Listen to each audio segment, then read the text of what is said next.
ఫిబ్రవరి 19 నుంచి champions trophy ప్రారంభం కానుంది. దుబాయ్ వేదికగా భారత్ మ్యాచ్లు జరగనున్నాయి. చివరిసారిగా 2013లో టీమిండియా ఛాంపియన్స్ ట్రోఫీ విజేతగా నిలిచింది. అప్పుడు ఎంఎస్ ధోని నాయకత్వం వహించిన సంగతి తెలిసిందే.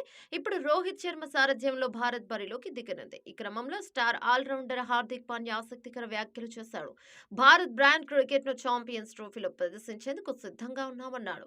ఐసీసీ లాంచ్ చేసిన all and the line campaign లో Pandya, England batter Phil Salt, Nabi Shaheen మాట్లాడారు. హార్దిక్ మాట్లాడుతూ ఐసీసీ ఛాంపియన్స్ ట్రోఫీని 8 ఏళ్ల తర్వాత నిర్వహించనుండడం క్రికెట్ కు బూస్టింగ్ లాంటిది. ఇక వన్డే ఫార్మాట్ కు మరింత వన్నె తీసుకొస్తోందని భావిస్తున్నా. ఈ ఐకానిక్ టోర్నీ కోసం అభిమానులతో పాటు ప్లేయర్లు కూడా ఆసక్తిగా ఎదురు చూస్తున్నాం. భారత్ కూడా సిద్ధంగా ఉంది. మా బ్రాండ్ క్రికెట్ ను ప్రదర్శించాలని ప్రతి క్రికెటర్ ఉవ్విళ్లూరుతున్నాడు అని పాండ్యా తెలిపాడు. ఛాంపియన్స్ ట్రోఫీ గ్రూప్ ఏలో భారత్, పాకిస్తాన్, న్యూజిలాండ్, బంగ్లాదేశ్ జట్లున్నాయి.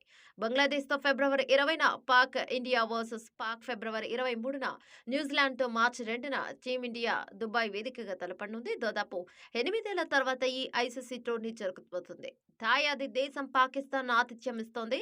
భారత్ ఆడే మ్యాచ్లు యూఏఈలోనూ జరగనున్నాయి. చివరిసారిగా టీమిండియా 2013లో ధోని నాయకత్వంలో విజేతగా నిలిచింది.